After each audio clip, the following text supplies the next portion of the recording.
प्रणाम, जय श्री राधे। मित्रों, आजकल जैसे ये 18 जुलाई से लेकर के और 16 अगस्त तक ये अधिक मास चल रहा है, तो आज कुछ अधिक मास के बारे में आपके सामने बातें करेंगे। जैसे इसका नाम है अधिक मास, इसको मलमास भी कहते हैं। ये क्यों आता है? जैसे आप सभी जानते हैं कि साल में जो है 12 महीने होते हैं, चाहे आप अंग्रेजी वाले जनवरी, फरवरी, मार्च, अप्रैल, मई, जून, जुलाई, अगस्त, सितंबर, अक्टूबर, नवंबर, दिसंबर, चाहे बैसाख से स्टार्ट करेंगे तो बैसाख, जेठ, आषाढ़, श्रावण, भादो, असोज, कार्तिक, मंगशिर, पूष, माघ, फाल्गुन, चैत, ये जो है 12 महीने हैं। लेकिन इनके अतिरिक्त ये जो मास है इसको अधिक मास कहते हैं। ये जो है 3 साल में 2 साल छोड़ के तीसरे साल में इसने आना ही आना है। जैसे कि आप जानते हैं ज्योतिष में कहा जाता है एक सौर मास होता है, एक चंद्र मास होता है। सौर मास सूर्य की गति के आधार पर होता है, जो प्रविष्टा पे चलता है संक्रांति से लेकर के, और जो चंद्रमास होता है वो पक्ष के हिसाब से चलता है, कृष्ण पक्ष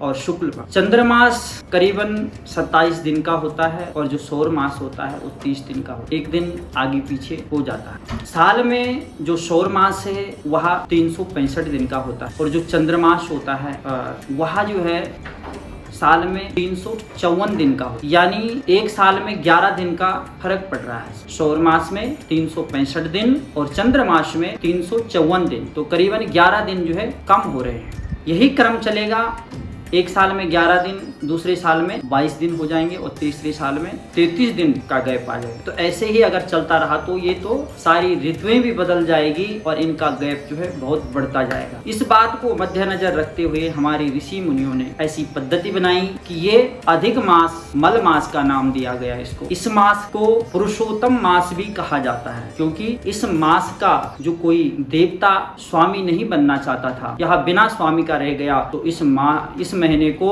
भगवान विष्णु ने अपना लिया और कहा जाओ मेरे नाम से यह महीना चलेगा, जिसको पुरुषोत्तम मास भी कहते हैं। अधिक मास का तात्पर्य बहुत ज्यादा, इसका शाब्दिक अर्थ देखा जाए अधिक का मतलब बहुत अधिक ज्यादा। तो इस महीने कोई भी हम कार्य करते हैं तो उसका जो फल है वह अधिक ही मिलता है, अक्षय फल की प्राप्ति होती है। कम दान में अधिक पुण्य आप कमा सकते हैं। इस महीने में कई लोग इस भ्रम में रहते हैं कि अधिक मास चल रहा है या मल मास चल रहा है, पुरुषोत्तम मास चल रहा है, तो इस महीने हम कोई दान पुण्य नहीं करेंगे, कोई व्रत नहीं करेंगे। ऐसा नहीं, क्योंकि कई लोगों के मन में यह भ्रम चलता है कि नहीं जी, इस महीने में किया गया दान, जप, तप वह किसी को नहीं लगता है, इसका हमें कोई लाभ नहीं होता। लेकिन ऐसा नहीं, जबकि इसका अनंत गुना फल है। आप अगर 1 रुपए देते हैं तो इसका 1000 रुपए के बराबर आपको जो इसका पुण्य है वह आपको प्राप्त। इस महीने में आप जितना कर सकते हैं दान पुण्य करिए, व्रत करिए, जप करिए, भगवान भोलेनाथ की शिव पूजन करिए और विष्णु से संबंधित जितने भी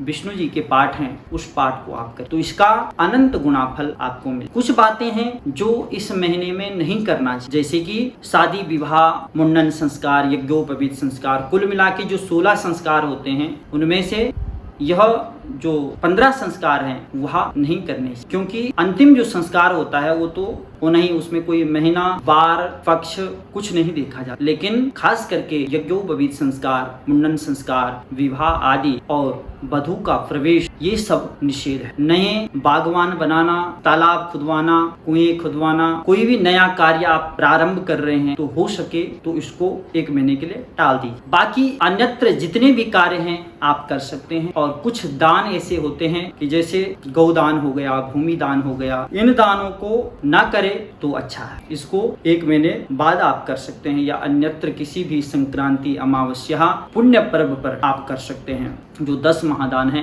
उन दानों को ना करें, लेकिन अन्यत्र जो अन्नदान है, वस्त्रदान है, उसको आप कर सकते हैं। अपने पुण्य प्राप्ति के लिए, अपने पापों को हरने के लिए, उस जन्म के लिए यानी अगले जन्म के लिए कुछ अगर आप पुण्य प्राप्त करना चाहते हैं तो इस महीने में जितना हो सके आप व्रत कर सकते हैं, तीर्थ कर सकते हैं, जप कर सकते हैं, तप कर सकते हैं। और अनुष्ठान की जहाँ तक रही बात, अगर किसी को रोग इत्यादि है, किसी ऐसी आवश्यक जिसको जरूरत है, तो वहाँ रुद्र यज्ञ, रुद्राभिषेक, भगवान भोलेनाथ का जप, महामृत्युंजय इत्यादि ये सारे कृत्य आप कर सकते हैं। इसमें किसी भी प्रकार का कोई भ्रम नहीं है, कोई इसमें संशय करने की आवश्यकता नहीं है। आप निश्चिंत होकर के आप इन कामों को कर सकते हैं। अगर किसी का जन्मदिन इस महीने में पड़ता है तो आप जो है जन्मदिन मना सकते हैं, उसकी पूजन कर सकते हैं। उसमें किसी भी प्रकार का कोई हर्जा नहीं है। अगर मृत्यु के उपरांत जो किसी का श्राद्ध पड़ रहा है तो वह श्राद्ध भी कर सकते हैं। इसमें किसी भी प्रकार का आपको संदेह करने की आवश्यकता नहीं है। कहने का तात्पर्य यही है कि इन सब कार्यों को आप कर सकते हैं। निषेध सिर्फ विवाह आदि यज्ञोपवीत और गृह प्रवेश या किसी फैक्ट्री का उद्घाटन करना है, किसी नए कार्य को आपने शुभारंभ करना है, उसको टाल दीजिए। बाकी जप तप दान पुण्य जितना आप कर सकते हैं इस महीने कर सकते हैं, इसमें कोई संशय नहीं है। तो मित्रों, ये मलमास के बारे में मैंने आपको बताया। आज के लिए इतना ही। प्रणाम। जय श्री।